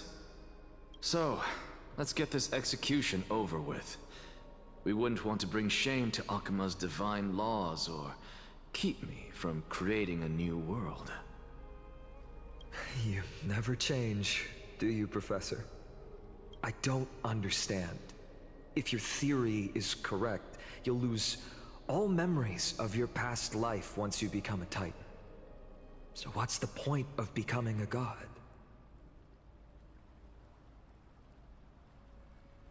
Of course there's a point. Even if I forget who I am, I'll still have my brilliant mind. It goes without saying, I'll find a way to retrieve memories of my past life. Besides, I still have you, don't I? I still don't really understand what you said during the assembly. Even if it were true, things reforged from memory could never be the same as the original anyway. Then allow me to tell you right now that you're wrong. What exactly are we? My answer is that the Chrysos heirs are the future Titans and vice versa. Of course, this answer only applies to us. So, what are we when it comes to regular mortals? The very essence of the world, our souls, are tiny invisible seeds that hold records of each person's memories of the world. And we are the buds that sprout from these seeds to grow into great trees. Is that what New Sporism means? Correct. Once our physical bodies are born, we become new extensions of the world. From there, we plant our seeds into someone's memories, and then scatter them into the hearts of countless people in the future. Just as seeds are affected by their environment, so too will our appearances differ across memories. But the partial memories we carry will always be the same, because that is just how the world is.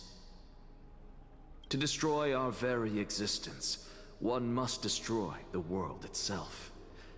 But we have someone who will still live on with his perfect memory. That person is you, child of Kefali. This is what it means to be the world-bearing Titan. So, carry everything of this world and live on. Don't disappoint those most precious to you. Don't disappoint Lady Goldweaver. And especially, don't bring dishonor to my theory. Anaxa, I swear to you, I'll lead everyone to our reunion in the new world. Good. That is all I have to say. Farewell, everyone. May we meet again in the next life. Farewell, great performer. May Circes safeguard your thoughts. May Circes safeguard your thoughts. Are you satisfied, Honorable Titan? Very. I hereby swear I have borne witness. Anaxagoras of the New Sporists and the Grove of Epiphany has successfully overcome the trial of reason. Thus, I shall confer upon you these words. You shall transcend the peaks of purity and return to corruption and hardship. Oh, so that's a god's prophecy. It sounds like you just rephrased my past, present, and future. Ah, Circes, Circes. Is that all you've got? Well, you've already transcended the peaks of purity, and you were never the type to give me any leeway. That is true. But I do still have one question. I knew it. What is it? Maybe we're thinking of the same thing. As you've so boldly stated, we and the world itself live on through the memories of others. If that is the case, whose memories did the very first new spore sprout from? How should I know?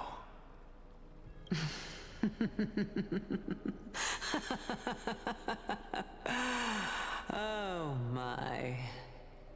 But, since we are both equally curious, we should allow the children of humanity who come after us to investigate in our stead.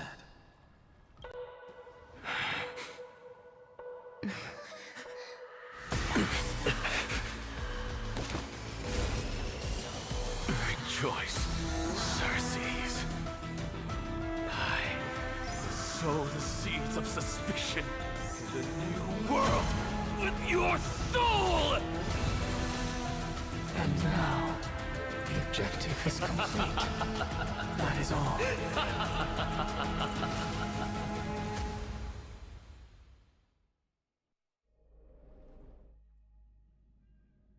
Thankfully, she's still alive.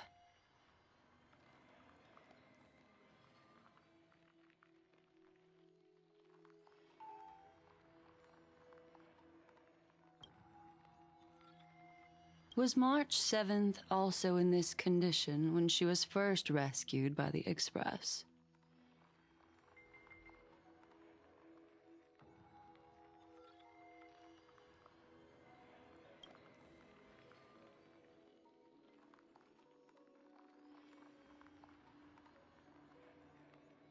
But she still woke up naturally. Looking on the bright side, that might happen this time as well.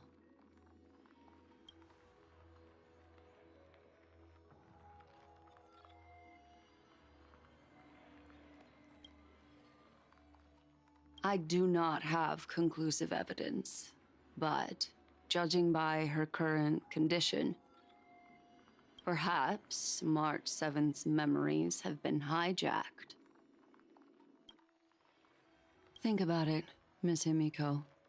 What will happen when someone loses their ability to remember?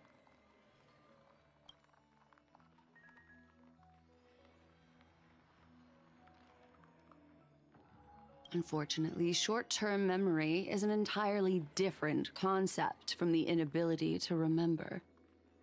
Perhaps it is difficult for you to imagine, but an individual who has lost their ability to remember turns into nothingness. The belief of the Garden is that everything in this universe can be interpreted through memories. This is the driving force behind the continuance of this path. The past is made up of memoria, while the future is a possibility that will eventually be converted to memoria. But the present, it doesn't really exist, and it's only an abstract expression. Therefore, when a person is affected by the path, and loses their ability to remember, their physical form will also be affected. These ice crystals are a manifestation of that.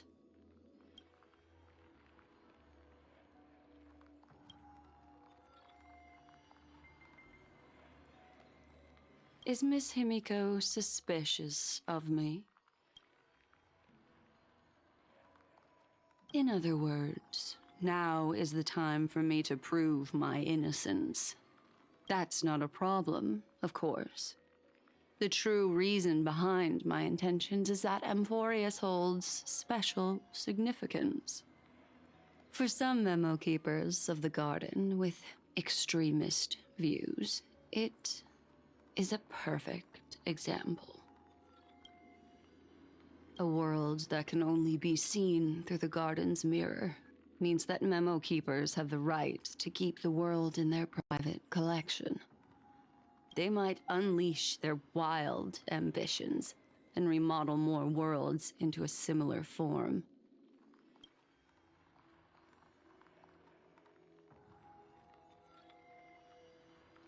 I chose to remain quiet before, because I did not want to involve you in the Garden's internal conflicts.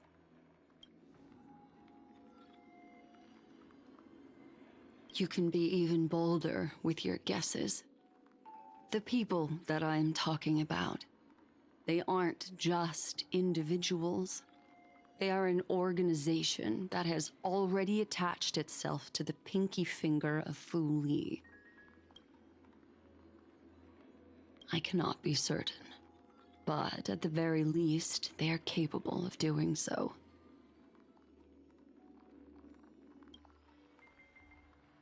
I am deeply sorry about what has happened to March 7th. But the deal that I propose still remains a fair one.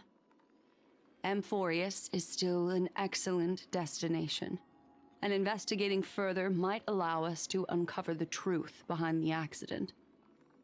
Miss Himiko, the wisest choice right now is for us to continue cooperating.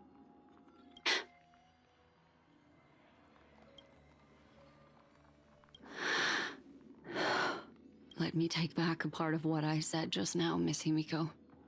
Although we indeed struck a deal, it seems like I have involved you in some unforeseen danger.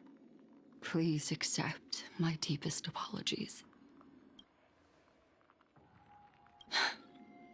It's Fu Li. Their gaze has just swept across Amphorius.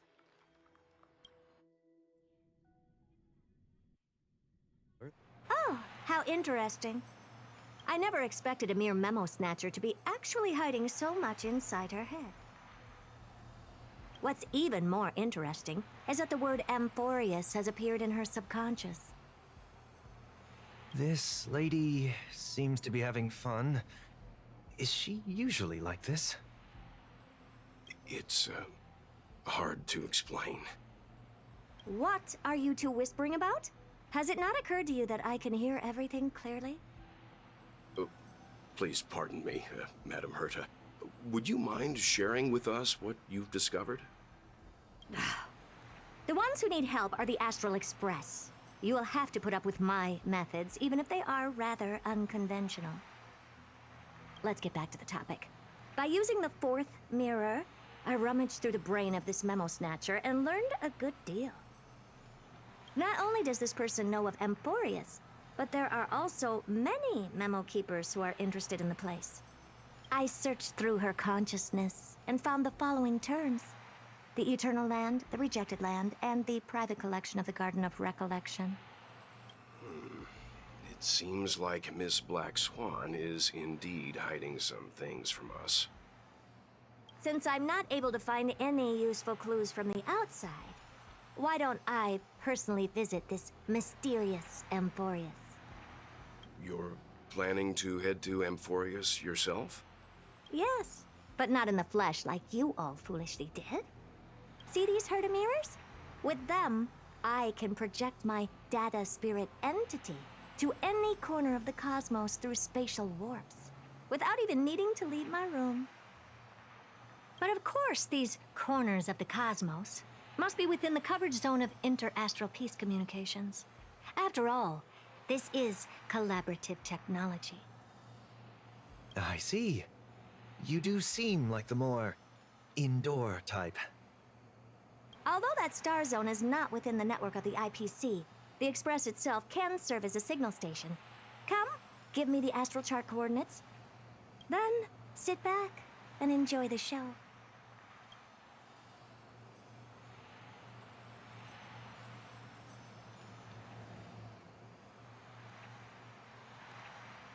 All right, now that everything is ready, mirrors, get to work.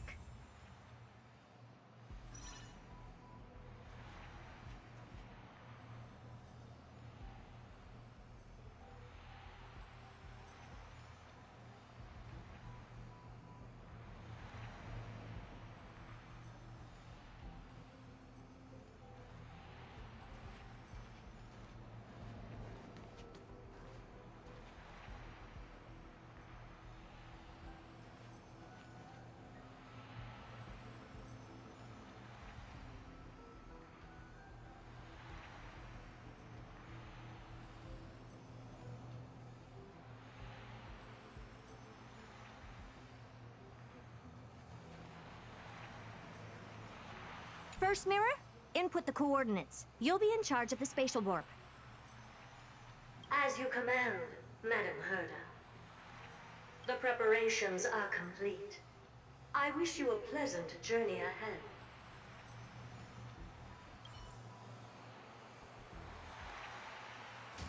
Second mirror, prepare for the thought refraction.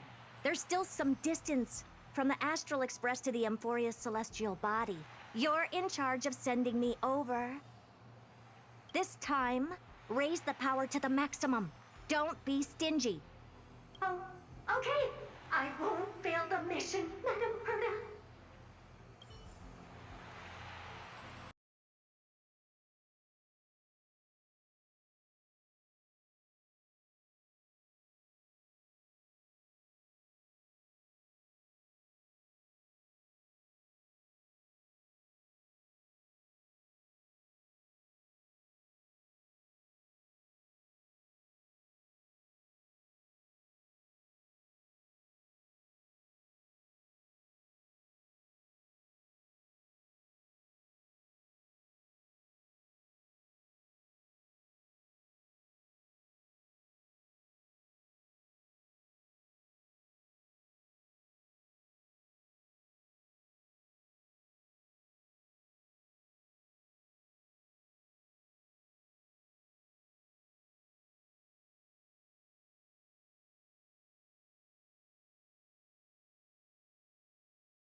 Oh, I finally found your traces. How esteemed must you be for the great Herda to come out personally? When we return, get ready to become free labor for the simulated universe for the rest of your lives. It's either a projection or a fake. There doesn't seem to be much to take note of. Now then, how am I going to get into Amphorius?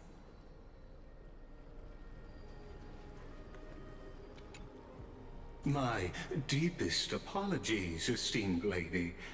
I'm afraid that you cannot proceed further. Who's there? Your visit, although not part of my calculations, is a pleasant surprise. It's a pity that the preparations are not yet in place to receive you with the hospitality that someone of your status deserves. Are you not going to answer my question? Who are you? I have many identities, and I'm going to have even more in the future. But if you just need a form Vadris, you can use my common alias, Lycurgus. Lygus.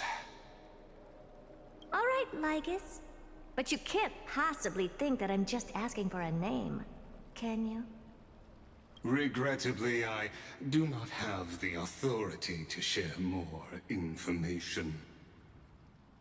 However, standards are always flexible.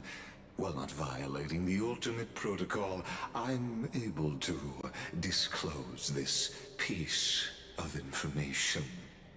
As you thought, this is the entrance to Amphorius. Now, please, kindly turn back. Amphorius is not a world that you should be involved with, regardless of what kind of magnificent achievements you have accomplished. This place will not open its doors so easily. You seem to understand me very well. Then you should know that I have no reason to listen to you. Your reaction is completely within my calculations. Despite my long years as a Watcher, it seems like my assessment of human nature still remains accurate. From you, I'm able to sense a beautiful desire for knowledge. But my answer remains unchanged. Madam, it is with the utmost goodwill that I suggest you return to where you came from. Let's assume for a second that I'm not so well-mannered, and that I insist on uncovering the secrets hidden behind you, Mr. Lygus. How do you plan to dispel this notion of mine? Within the scope of the Ultimate Protocol, there are 178,244 logic chains at my disposal to convince you. After filtering through them, I have determined that I only require 3 to attain the results that I desire. Oh? I'm all ears. First, for reasons that cannot be disclosed, Amphorius is a completely isolated celestial body. Apart from me, no one else will be able to help you enter. That's not a good argument. Second, if your plan is, as you've alluded to previously, to force me into cooperating by showing hostility, do know that, just like you, I have basked in the gaze of the erudition. I stake my honor, and assure you that, in the worst-case scenario, our mutual destruction will be inevitable. Oh? No wonder I couldn't find a back door. When I did a scan of our surroundings, the safety protocols on you are comparable to Screwy's. How interesting. I assume that you still wish to hear the 3rd logic chain? Of course. Why wouldn't I? 3rd, even if you exhaust all your means and find a way to break through, you will surely give up once you understand the consequences of your actions.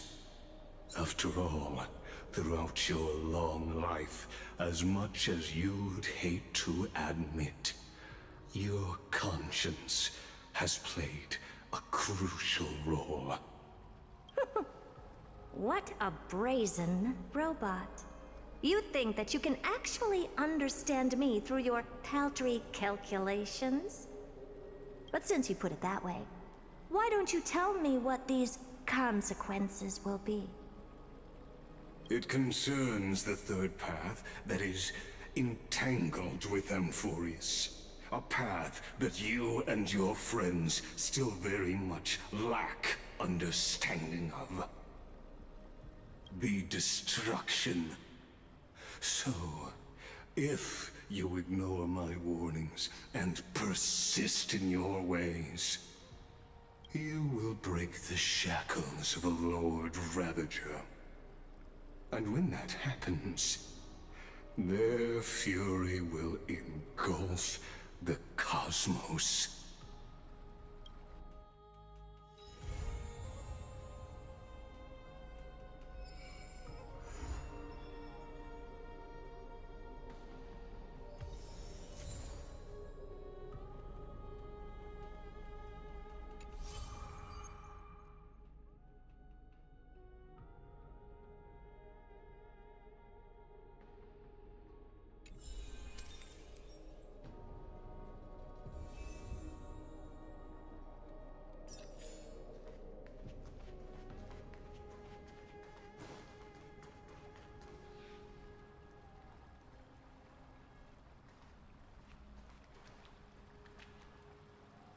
The taste of celestial ambrosia.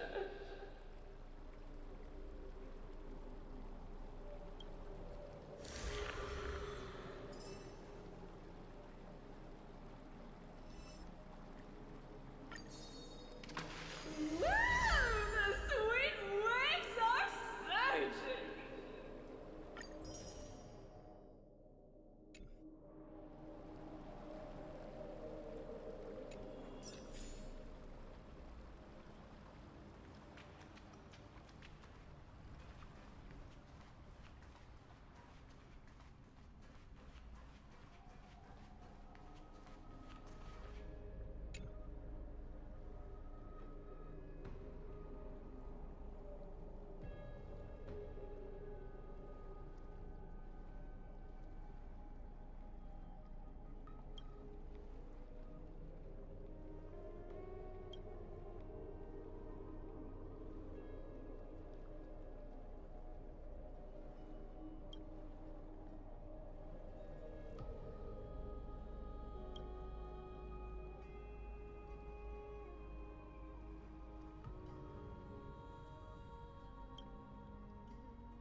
Styxia's moonlight is so beautiful. And the River of Souls is so quiet. It's like everything that happened was just a dream. I wonder if Cass is doing okay on the other side. If I write a letter and put it in a drift bottle, will she be able to read it?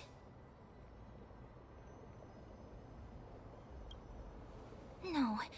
No, this shouldn't be so depressing. Now's not the time to feel down. We gotta pull ourselves together. By the way, it was Miss Cypher who asked us to come here. But where has she gone? Huh? I don't know. But this aura feels so familiar. Let's go check it out together. Be very careful. I have a bad feeling about this.